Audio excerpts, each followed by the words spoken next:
Hey, good morning to you. So we're going to give you another video for the Shemanese. We've had the good fortune, my son has killed one, two, I don't know, 3 deer here. So we're going to take the time to, we've already gutted 2 of them. We're going to go ahead and gut this last one on camera for you guys. It's what typically is referred to as field dressing. And what I want to do is, this is where the Shemanese is, well, I think you'll see some of the design issues, and the reason I designed it the way I did was in part based upon what we're getting ready to do with it here. So if you are squeamish when it comes to blood and guts, you do not want to watch this video, because I'm getting ready to take a bunch of blood out of this deer. Very fortunate, Zane has killed, and this just, I like talking about huntervationism too. Zane's killed a, this is going to be a small deer. We like to kill a big deer when we can, and we like to kill 2 or 3 small deer when we can to feed us for the year. Big deer we'll usually put in summer sausage and all that stuff, bacon, all that, venison bacon and all that. And then we'll use these little deer, because they're a lot more tender, to be able to do what it is that we want to do as far as feeding our family. So very, very fortunate, very blessed to be able to do what we've done here today. So rest of this, I'll be on camera and Zane will be holding it for us, and then we'll take it from there. Thanks for joining us. Thanks for buying the knife. I think you'll like what we do with it here. All right, guys, so what we have, a couple things here I want to show you. I don't know anybody that does this other than my son and myself, but we always take an opportunity to find 2 trees that are close together, and then we'll tie the deer off. I always bring some extra paracord, tie the deer up so that we don't have to wrestle the deer while we're working with it. And it at this point, the way it's laying here, and this is another, and this is one of those things that's gonna be gross, which is another thing. Put this on camera. One of the things that we do is we take headshots, and that's a debatable subject with a lot of people, just not with us, because we take headshots and then deer die. So you'll notice if you see this deer, then it had a headshot taken on it. One of the other benefits it has is it doesn't ruin any meat whatsoever. When you take a headshot, all the neck meat is good, all the shoulders, everything's going to be good. So what we do is we tie them up like this, and we have them on a slope, which the guts, due to gravity, are going to be down towards this end of the body cavity. Right in here is really important to work on, so that we don't get any feces into the meat that we're going to work with. And again, we'll get in close now. You still rolling? Okay, so first things first, this is a little button buck, dick and balls. So we're going to pull that dick and balls up, and we're going to cut on either side of it. And there's actually a gland that goes out towards the anus. Now the other thing I didn't talk about is we took another knife and we cut around the outer portion of the anus, because the intestinal tract, the lower colon, is going to come out to this portion of the anus, and we're getting ready to pull it through this direction through the body cavity. So what we want to do is we want to cut on the outside so that when we pull it, there's nothing attached. But with that said, the dick and balls here are going to have a scent gland that basically goes back towards the anus. That's what you're seeing right there. And that scent gland, you do not want to cut that. So first things first, let's get right here. The intestines are laying right underneath my hand here, under this abdominal cavity, or in the abdominal cavity. And this abdominal wall, if we cut like this, then we'll cut into that, and we don't want that to happen. So what we do is we grab and pull up until we can get a small nick into the body cavity, like we did right there. So once we do that, I can get my fingers in there, cut, and then again I cut here. Now this is another reason I designed the knife the way I did. It's hard for people to understand here, but if I hold a regular knife like this, then the blade comes out to here. But when I hold this blade like this, it's canted up for this purpose right here, which is staying away from the guts as I get into this body cavity. I do not want to cut into to the intestinal tract. Okay. Stop it. So while we're here, let's talk about a few things. So this is again the large intestine, lower intestine. This is the stomach right here. So stomach contents right here, we do not want that on the meat. So we got to be real careful.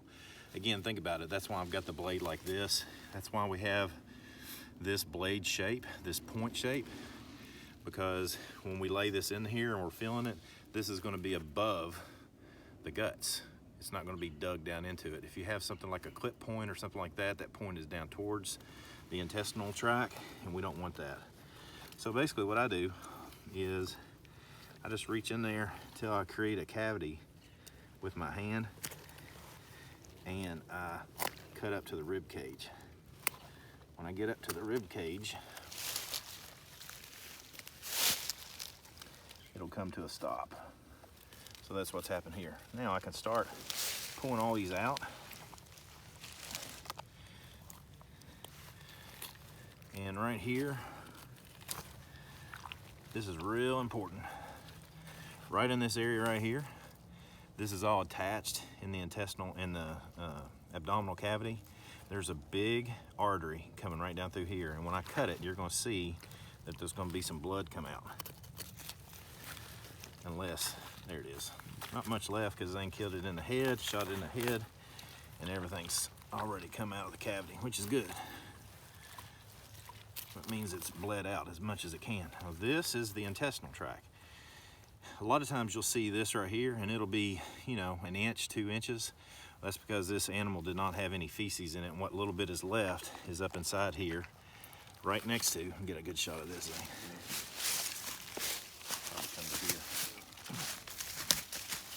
Over your shoulder. So what we have right here, this is the urinary bladder, this is the intestinal tract, lower colon, and this is what I was talking about. We wanted to cut around on the outside so that when I pull this right here, it doesn't, it just comes on out, which is what you see right there. That's the back end of the deer. You want to be real careful with the bladder right here. So I'm cutting so that no urine gets inside the body cavity. We squeezed out a little bit. That ain't too big of a deal. If I get some of that in there, I'll usually take some leaves, just soak that up, get that out. Now, next step, this is the diaphragm. Looks like a big gut, but it's not. This is the diaphragm, and what I want to do is I'm going to take my blade. Now, there's nothing up in here now that can cause problems for the meat.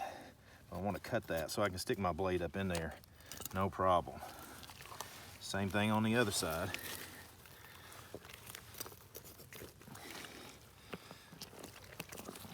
So everything is in essence out.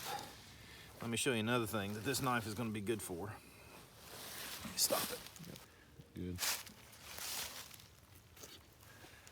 So rib cage, take the knife. This is another reason why it's curved the way it is, because I'm gonna grab it and see how I've got that basically a hook right here. Hook that inside the body cavity.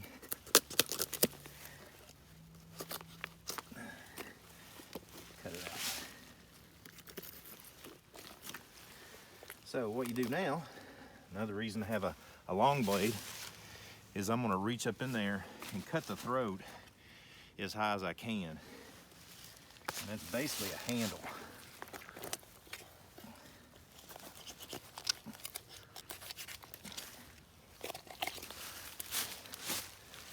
So everything's out. Let's take a look at what we got here.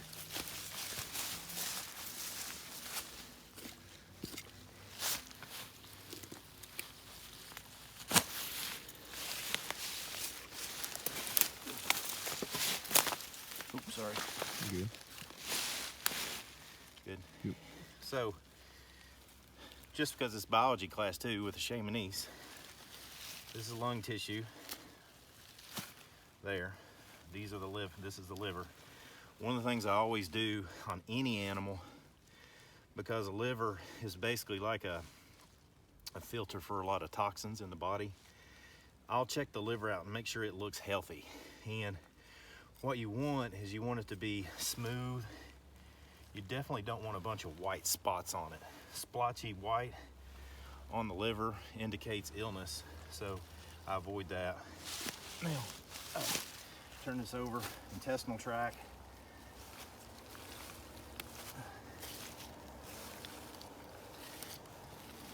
The heart is going to be laying underneath the lungs.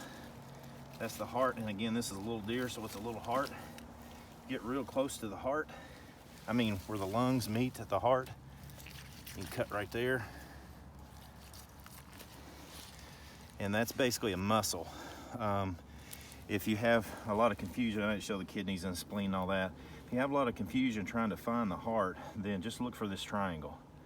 That's going to always be the heart. So those are blood clots in the heart.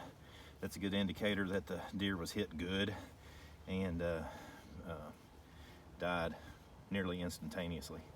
So, yep, that's it. So that's it for the entrails. Everything's away from the body.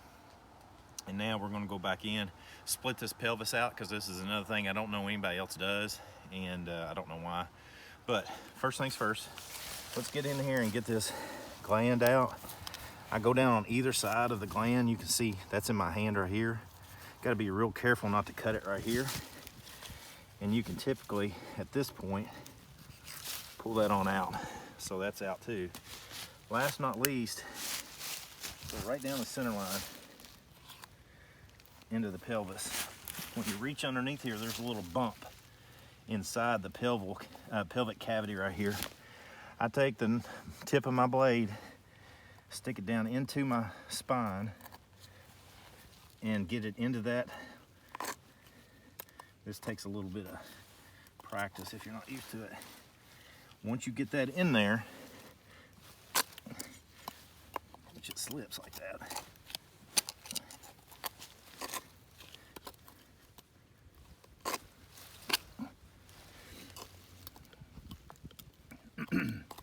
when you get it in there, it'll go.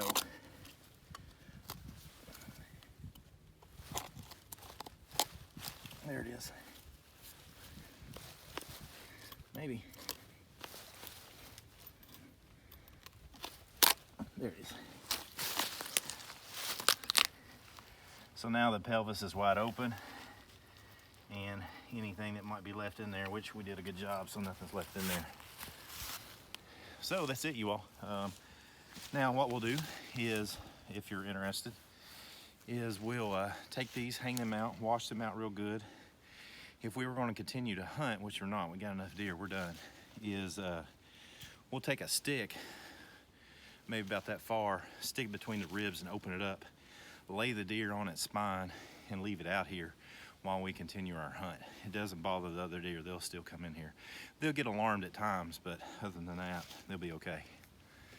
Shemanese, coming to you soon. So, yeah, that's it. A couple things to keep in mind is one of the reasons I had that long knife is to get into that cavity. If you're killing elk or bear, it's going to be even more beneficial because those are so much bigger animals. And the cant of the blade, yes, is there because it's a fighting knife, but also for what you just saw, I can keep that tip of the blade out of the guts inside the body cavity. I can use it to do a lot of things there, cutting the pelvis, cutting in the rib cage, because I get that torque on it. Just the angle of it just helps with the physics. So that's it. Again, this is definitely something, a video I do not want you sharing with anybody. I don't like, I don't put wild game processing and stuff of that out for the general public. So appreciate your keeping this to yourselves. Thank you again for purchasing the Shemanese, and we'll continue to do what we can to give you a bunch of videos and show you how to use it.